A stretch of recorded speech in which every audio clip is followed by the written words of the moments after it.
안녕하세요. 순금초대 유재구입니다. 제가 어제 쇼츠를 하나 올린 게 있는데요.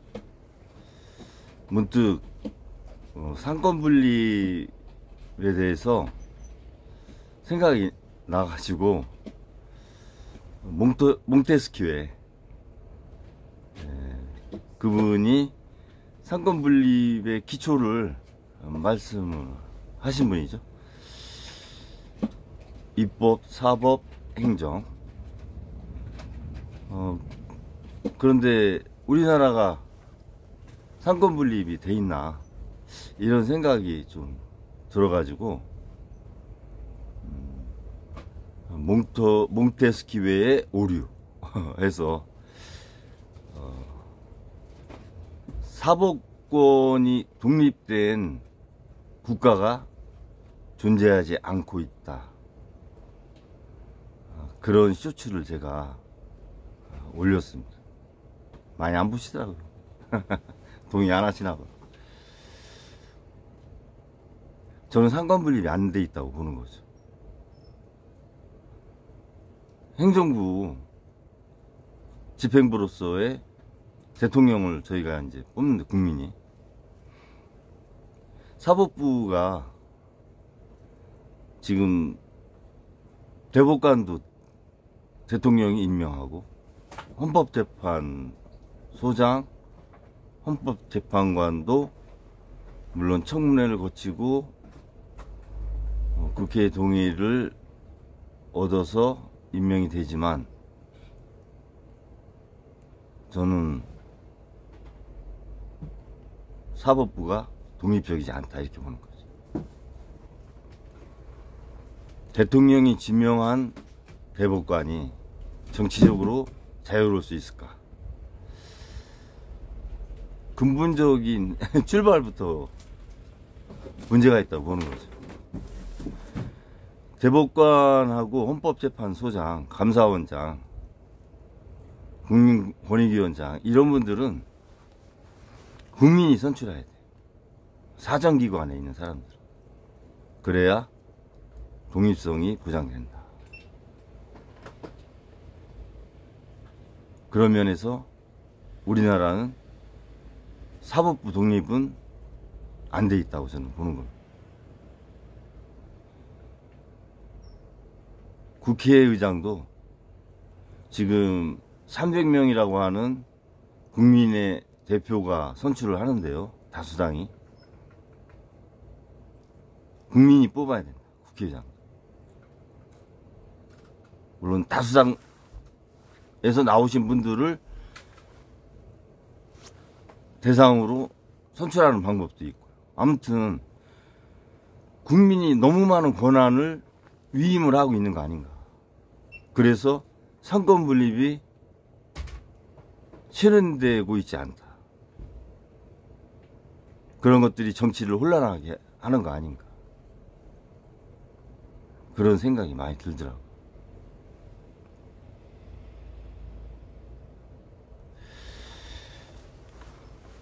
아무튼 이제 겨울이 됐습니다. 12월이라. 12월, 1, 2월이 겨울이죠. 따뜻하게 잘 지내야 되는데 나누는 것이 따뜻함이죠. 근데 뭐 경제학자분이 이제 그런 말씀을 하시더라고요.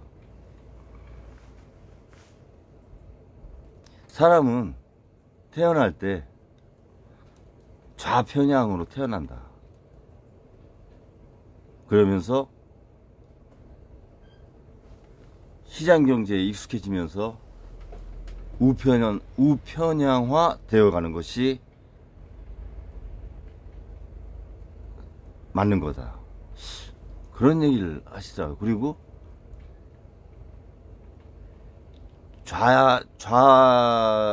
좌진영, 그러니까 참 좌우를 저는 얘기하는 게 참 부담스러운데, 진보 진영이 생각하는 시장경제, 함께 잘 사는 시장경제. 그거는 근본적으로 어렵다. 그런 말씀을 하시더라고요. 그분이 미국에서 이제 박사 받으시고 경제학의 권위도 있으시고 후배 양성도 많이 하신 분인데 그런 얘기를 하시더라고요. 그래서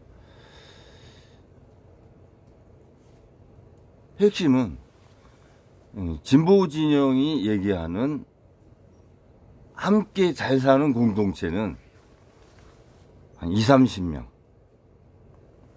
정도의 공동체는 그렇게 갈 수 있다. 진보 진영이 얘기하는 함께 잘 사는 공동체. 그러나 불특정 다수인이 많은 이런 시장 경제에서는 함께 잘 사는 진보 진영의 시장 논리는 논리가 이렇게 적용되기 어렵다. 이런 얘기를 하시더라고요. 그러면서 보수 시장 경제가 될 수밖에 없는 거다. 그런 말씀을 하시는데, 저는 뭐 사실 경제학 전공을 한 사람도 아니에요. 경제학 전공도 안 하고, 그냥 현장에서 이렇게 경제 사업자로 이렇게 경제 활동하면서 느끼는 부분을 말씀을 드리는 건데, 첫 번째로 사람은 좌편향으로 태어난다. 저는 성선설을 조금 무게를 두는 사람이에요. 저도 사람은 참 순수하게 이렇게 세상에 나온다고 보는 입장이에요. 그렇기 때문에 이렇게 다른 사람을 해하지 않고 같이 공존의 마인드로 같이 이렇게 가는 그런 마음을 갖고 인생을 출발한다고 생각하지. 무의식 속에서. 그러면서 경쟁이라고 하는 그러한 어떤 사회의 체계를 배워나가면서 선의의 경쟁을 배워나가는 거죠. 그 부분에 대해서는 저는 성선설이라고 그렇게 포장을 해드리고 싶어요. 네, 그 말씀을. 좌편향으로 태어난다. 너무 이념적인 접근 아닌가 이런 생각이 들고, 진보 진영에서 얘기하는 교수님 말씀대로 좌파 진영이 얘기하는 시장경제는 아주 극소수 20, 30명이 형성된 공동체에 한해서만 가능하지, 다수가 모인 공동체는 적용되기 어렵다. 그래서 무분별한 재정 정책은 옳지 않다. 그렇게 결론적으로 말씀을 하시는데, 글쎄요, 자본주의가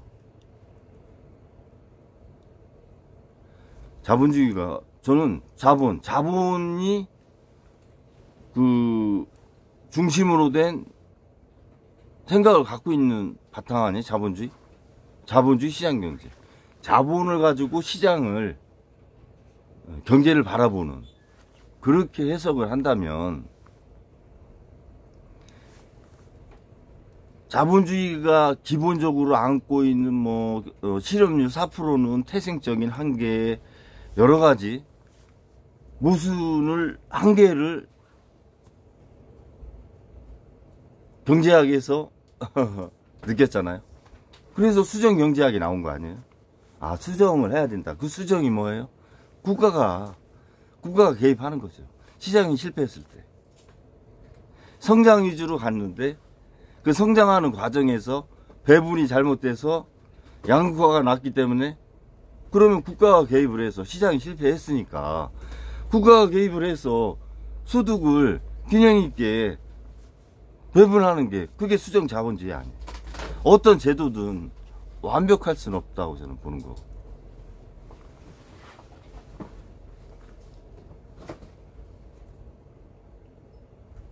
저는 유튜브 이렇게 하면서 정부에 대해서 비판을 좀 많이 해왔죠. 비난보다는 비판. 그리고 배분의 문제가 있다고 많이 말씀을 드렸어요. 그 부분은 뭘 얘기하는 거냐면, 우리 한국 근현대사를 보면 경제적인 관점에서 변곡점이 있었어요. 박 대통령의 경제개발 5개년 계획하는 과정에서 처음에 경공업 중심의 중화학공업으로 이렇게 이전되는 과정에서 대기업 위주의 수출 드라이브 정책, 서강학파 위주로 남도구 총리 그렇게 성장을 한 거 아니에요. 그러면 그게 변곡점이라는 거죠. 대기업 중심의 중화학공업. 그러면 거기에 특혜 보는 데가 누구예요? 지금 현재 5대 산업 아니에요. 석유화학, 철강, 조선, 자동차. 그런 업이 정부의 육성 지원 법률이나 특혜를 받고 성장을 했잖아요. 그러면 그 특혜 받았을 당시에 이미 소득의 배분은 불균형이 된 거잖아요. 그러면 그 정부의 정책으로 인해서 특혜를 받아서 부가가치를 산출한 대기업들은 사회 환원을 해야죠. 그 벌은 것 중에 30%든 얼마든 저소득층이나 배분을 했어야죠. 배분하지 않고 그대로 온 거 아니에요. 저는 그걸 얘기를 하는 거죠. 과거 얘기를 하는 게 아니라 소급해서 재분배를 하자. 그런 얘기를 하는 게 아니라 그 변곡점에서의 소득 불균형. 특혜를 받은 거. 그거에 대한 소득 불균형이 시작됐기 때문에 그거에 대해서 정리가 필요하다 이렇게 보는 거죠. 제가 가끔 말씀드리는 게 많이 가진 게 자유다? 많이 가진 과정에 문제가 있었잖아요. 그 변곡점에서 특혜를 받았다 이거지. 그러면 거기서 불균형된 분배를 지금이라도 해야 된다 이렇게 생각을 하는 것이고, 많이 가진 건 자유고 많이 번 건 평등이다? 그 많이 벌게 한 그 기반이 어떻게 해서 많이 버는 건데요? 그런 변곡점에서의 특혜가 있었잖아요. 그러니까 많이 버는 과정도 평등하지 않다는 거죠. 그런 분배의 문제가 생기는 거지 당연히. 있는 사람을 뺏으라는 얘기가 아니죠. 그런 역사의 변곡점에서 소득의 불균형이 3-4번 있었는데 그 부분에 대해서 소득 불균형이 발생했으니까 그 변곡점에서의 소득 불균형이 해소 안 되면 이거는 문제가 있다 이렇게 보는 것이고, 버는 과정도 그 변곡점에서의 기반으로 해서 벌었기 때문에 평등하지 못한 배분이 있었다 이렇게 보는 거예요. 저는 제가 사회주의를 얘기하는 것이 아니고 많이 가진 사람 뺏으려고 하는 것도 아니에요. 구조적인 문제를 저는 보는 거죠. 왜 저 소득층이 생겼고 양극화가 됐나. 국가의 정책이나 제도가 잘못됐다면 국가가 그걸 해결해야죠. 저는 법인세 낮춰야 되는 상황이라고 생각해요. 그러고 낮춰질 거예요. 그럴 수밖에 없어. 미국이 뭐 21%에서 12% 법인세 낮추는데 우리나라 24%씩 법인세 해가면서 경쟁력을 어떻게 할 수 있겠어요? 법인세를 내려줘서 경쟁력을 갖게 하는 건 좋다 이거지. 대신 법인세를 감소시킨 부분으로 나타난 과실에 대해서는 배분을 해줘야죠. 그거를 온전히 기업이 갖는다는 거는 특혜라는 거지. 그건. 사회 환원해야지. 양극화 해소를 위해서. 저는 그 말씀을 드리는 거예요. 법인세 낮추는 건 동의해요. 경쟁력을 가져야 되니까. 대신 법인세 낮춘 거로 법인세 내야 될 돈 예를 들어서 2조 3조 세이브가 됐다. 그거 땅 사지 말라니까. 부동산 투기하지 말고. 그리고 유가증권에 투자하거나 외국에 빌딩 사고 일하지 말라고. 배당을 좀 더 해줘요. 주주들한테. 우리나라 배당률이 얼마예요? 32%야. 미국이 76%예요. 그러니까 떠나는 거예요. 주식시장 자체에 기본적으로 베이스가 문제가 있잖아요. 갑자기 공매도 중지하고. 그 외국인들이 이해할 수 있어요? 아니, 공매도를 해놨는데 공매도 중지하면 그 외국인들 공매도 해놓은 사람들은 어떡하라고. 그런 자본시장의 접근 자체가 이런 소시민도 이해를 못하는 정책을 하시니까.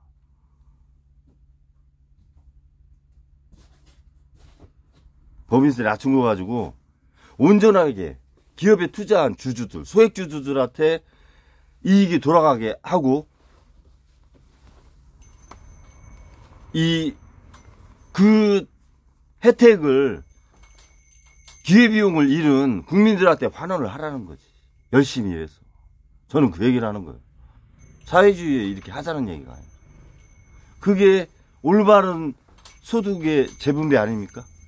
제가 잘못 생각하나?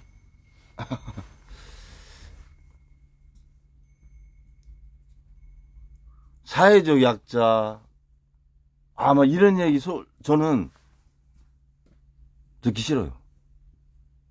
사회적 약자 누가 만들었나? 그 사회적 약자라는 말을 하지 말라니까. 소득 분배 제외자라고 얘기를 하시라니까.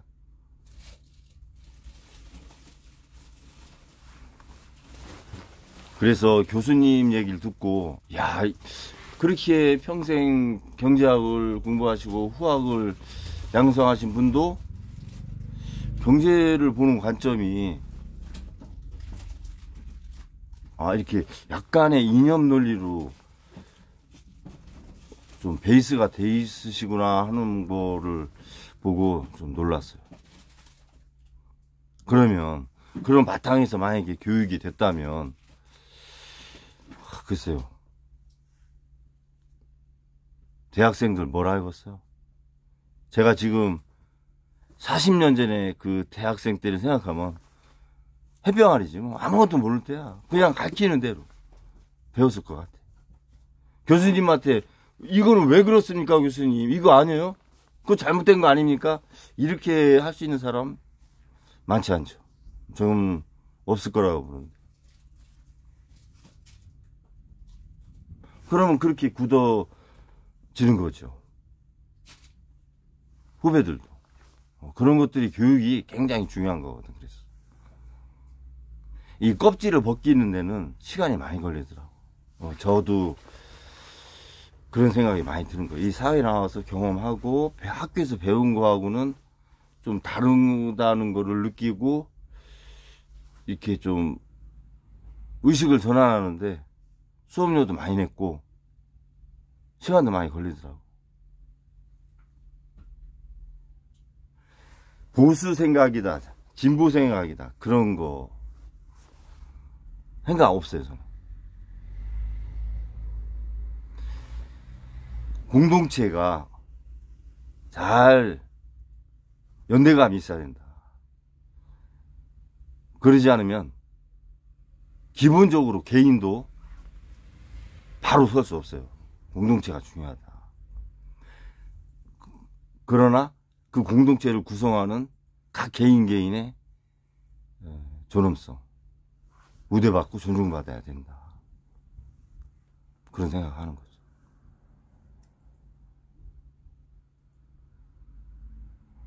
그래서 양극화를 바라보는 시각도 저는 그 변곡점에서의 한 3-4번의 특혜를 받았던, 그래서 그것이 지금의 재벌 3세, 4세를 낳은 거 아니에요. 그 부분을 어떻게 설명할 거냐는 거지. 그냥 받아들여야 된다? 저는 그렇게 해서는 안 된다고 보는 거고. 그리고 상권 분립에 대해서도 사법부가 국민이 뽑은 사법부가 되게 해야 독립적일 수 있다. 국회의장도 국민이 뽑아야 돼. 지금 감사원장 탄핵한다니까 감사원 사무차장? 성명서 또 내는 것 같은데. 뭐 행동대장이야. 사무처장은 내가 보면. 유병호 사무처장부터. 참, 그 사정기관이 국민을 바라보지 않고 그렇게 한 부부나 일가를 바라보고 충성할 수 있다라는 게, 저는 좀 이해가 안 가는 거죠.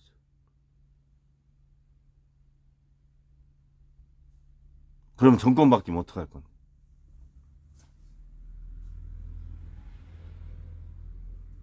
너무 위험한 공직 생활을 하는 거 아닌가.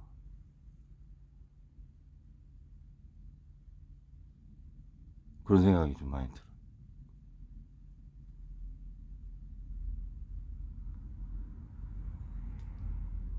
지금 어떤 한 개인이 온 나라를 싹 뒤집어 놓잖아요. 이 보수는 부패한다고 하잖아요. 진보는 분열하고. 보수는 기득권을 지키려고 하는 게 기본적인 바탕이니까 지키기 위해서 부패되는 거야. 진보는 추구하는 사회가 갈라지는 거죠. 진보 속에서. 그러니까 계속 이념 논쟁하는 거예요. 그러다 보니까 분열되는 거예요.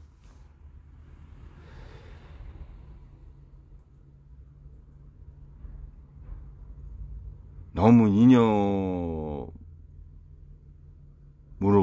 사회적 비용이 너무 많이 발생하는 것 같아요. 어려우신 분들, 독거노인, 이런 나홀로 가정, 이런 쪽에 사회적 비용이 발생해야 되는데 너무 소모적인 비용이 너무 많이 발생하는 거예요. 이념으로 사회적 비용이 발생하는 게 1년에 160조 정도면 너무 많은 거 아니에요?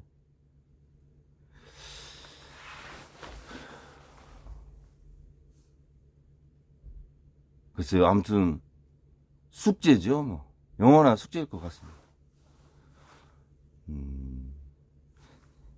시장경제, 자본주의 시장경제를 바라보는 시각, 그리고 어떻게 접근할 것인가에 대한 숙제, 그리고 상권분리, 뭘 어떻게 가져가야 될 거냐라고 하는 정치의 구조개혁. 우리나라에 맞는 그런 경제와 정치 제도가 지금의 그 정치나 경제에서 앓고 있는 몸살을 겪은 다음에는 자리 잡길 바랍니다. 국민의 한 사람으로. 저도 열심히 고민해 볼게요. 방송 마치겠습니다. 감사합니다.